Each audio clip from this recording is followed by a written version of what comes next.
Good morning, sunshines. It feels like Friday. Does it feel like that to y'all? Definitely feel like it's Friday. It's Thursday, actually. Praise Jesus. We almost at the end of this week. I'm exceptionally tired this morning, but went up, did my workout, going up in the club on a Thursday, and I'm glad I did. I have tried a different strategy.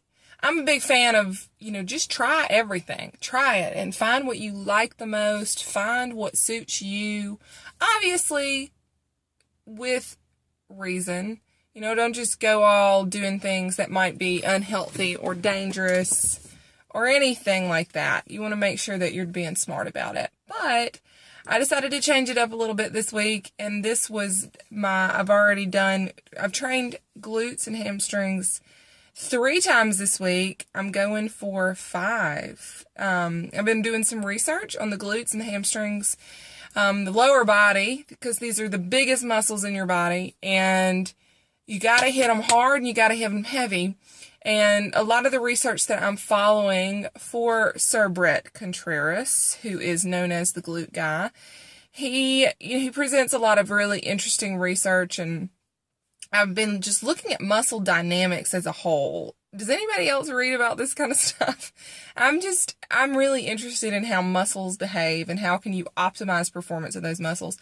But one of the interesting things about the lower body, and you have to think about this, if you were to cut the body in half and remove the upper part away from the legs, I'm going to say this is like the bulk of the weight of your body. The human torso, I know I read something somewhere, and if you know the answer to this question, feel free to comment below and let me know. But I feel like I read somewhere one time that if you were to take the torso off of the lower body, it would constitute for the bulk of the weight of the human body. I don't know if that's true or not, but I just remember reading that. But it does make sense. In order for your body to stay upright and to be propelled through gravity, time and space, your legs have to be able to handle a pretty good workload. If you think about the number of people that have knee problems because of the weight that they're supporting, it would seem I think they can handle it. I think that your glutes and your hamstrings can handle heavy volume, which is so funny to me because for the most part, all of the programs that are out there, weight training, bodybuilding programs, they're hitting legs once a week, maybe twice a week.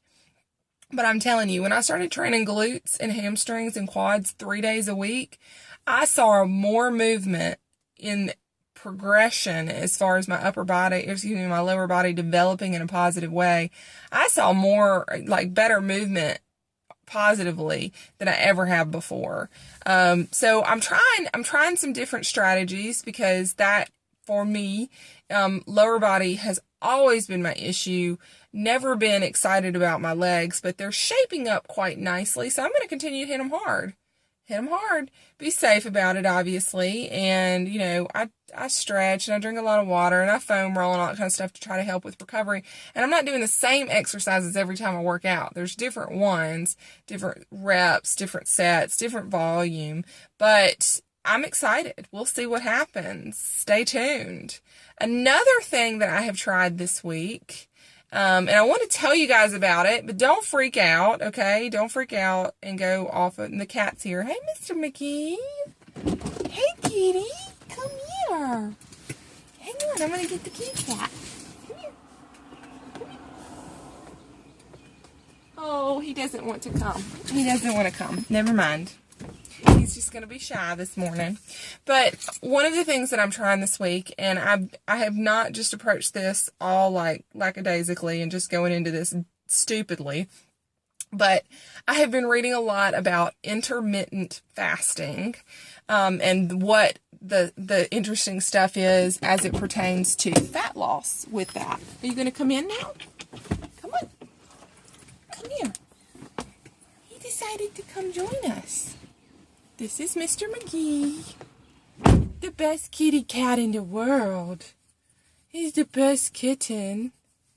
So anyway, intermittent fasting is when your body is always in either a fasted or a feasted state. And what the research says is that for the American people, most of the time we're in a constant feasted state, that we never really get to a fasted state. People have done intermittent fasting without knowing it before, simply if you've ever had to do blood work and you had to fast. And so they say don't eat anything after midnight. Maybe you had a medical procedure done, like a surgery or something. So we've all fasted at some point before. And don't worry, you're not going to die. It's okay. Don't freak out. I would encourage you, if you're interested in this, to check it out before you make any rash generalizations about it. Admittedly, I was very skeptical when I started reading about it initially because it just seemed kind of odd. But essentially what you do is you have a window of time. You're limiting the window of time that you're eating, and you're lengthening, hello baby, you're lengthening the amount of time that you're not eating. So you're still consuming the same number of calories, but you're condensing that time that you're consuming them down. And this goes against the grain of, thought process. And you want to get back out? Because you are shedding like it is your job. I got cat hair in my mouth. He's a sweet kitty, y'all. So anyway, Mr. McGee says hello. But, I got cat hair all over me. But, you're still consuming the same number of calories, but you're condensing it down. And so you are, the most popular theory is that you fast, for 16 to 18 hours, and you feast for 6 to 8. And this can be really helpful depending on your lifestyle. You can work it. Personally, I have stopped. I've had my last meal at 6 p.m. and then I'm playing around with not eating until 10 to 12 the next morning. So like mid-morning, have breakfast, and then, maybe have my lunch. What is so interesting to me, so before I implemented this, I started trying this early this week on Monday, actually, just to see Tuesday was my first day. So this will be my third day to try it. When you first start lifting weights, the strategy is that you eat often and you eat a lot to gain muscle. And so you're eating every 2 to 3 hours, but that is time consuming. If you've ever tried to do that, it's like you're constantly eating. You're packing all this food for the road and constantly having to eat, and it can just be very time consuming. Now, intermittent fasting is not this concept of skipping meals so that you're decreasing your calories lower. That sometimes naturally happens because I did struggle earlier in the week in getting all of my calories in. Like Tuesday, I was not very smart about it, and I wasn't hungry. I just wasn't hungry. So it's better to be smart about it and plan it out. But what you can do is you're just getting more volume into the meals you eat. And what happens is that I am full after my meals. And holla at your girl, because it's been a long time since I've eaten a meal and I walked away and I was full and I was satisfied. Because when you have only so many calories that you can eat and you're spreading that out through the day, your meals are smaller. Your volume is going to be smaller. And unless you're eating just a million vegetables, it's hard to fill your stomach up enough that you feel satisfied. And so I spent a lot of my time thinking about food. Constantly thinking about food. And so, with this, I'm walking away from my meals and I'm feeling very satisfied. I hit my calories last night, which I was very excited about. Because intermittent fasting, you don't want to be dumb. And, there's old research that would suggest that if you eat at night, you're going to be storing fat. And that's not the case. That's just so dumb. We know more now. Your body has a set number of calories, and whether you consume all those calories at one time, and then, your body is smart. It's not going to be like, oh, we're used to eating at this. No, it doesn't work that way. you have a number of calories, and so your body is going to go off of those calories. So whether you eat 1 time a day or 10 times a day, as long as you eat that number of calories, your body is going to portion that out the way that it sees fit. If that number of calories is in excess of, you will experience weight gain. If that number is less than, you will probably experience loss. If it is right on the money, you will experience maintenance. So it doesn't matter when you eat those calories, is what the research suggests, as long as you're eating those calories. So in the intermittent fasting window, the reason why you are lengthening your fasting window is to have your body tap into some different stuff and burn fat. Because then your insulin levels are real low. I mean, think about it when you wake up in the morning. You just feel a little bit different when your belly's a little bit empty. And so if you can maximize that time, there's just some things biologically that are happening. I can post some links. I can, hook you up with some of the articles that I've read if you're interested. Not for everybody. I am really enjoying it because I cannot tell you how awesome it is to feel full after my meals. And that excites me because also, towards the end of the day, I'm not experiencing that 2 o'clock, I gotta have something in my mouth, gotta eat. I'm not experiencing that like I normally would. And if you work in an office, you know what I'm talking about.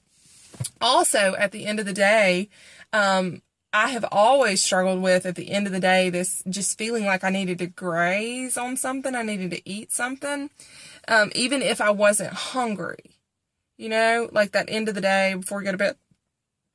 With this, I'm not experiencing that. It's really interesting. It's this mind shift that's happening. I am cutting my meals off at 6 o'clock and going, okay, I'm done. That's the last that I'm having. I don't know if it's just like a mind thing that I've said, okay, I'm not eating anymore after 6 o'clock. Cut off. We're done eating. That mentally, I'm like, okay, we're done. We're done here. And then I cut it off. It's so weird. It's so weird. I don't feel tempted. I haven't this week. I don't know if that will remain true. But I really like that feeling. I feel more in control of my life and myself. And yeah, I like it. So I'm still eating a good number of calories, but they're just condensed to a smaller period of time. So, I don't know. Check it out. I'm trying it and I'm liking it. So I'm stopping my meals at 6 p.m. and then I'm just waiting until 10 o'clock the next morning to eat something. So it's okay. I'm trying it out. It's kind of a tricky thing, training in a fasted state. I've seen research to support pros and cons, but ultimately, I feel very adamant that it is up to the individual. You know what I'm saying?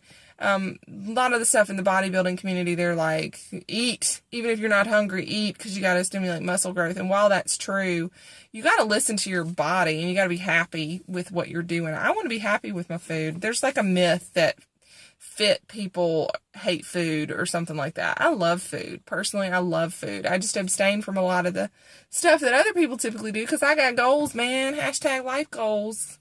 So anyway, that's it. That's where my ma'am today. So anyway, hope y'all are great. Rocking and rolling into the weekend.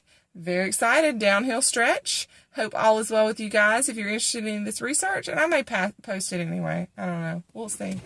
This is my page. Do what I want to do. Anyway. All right. Y'all be good. Peace out. Whoops.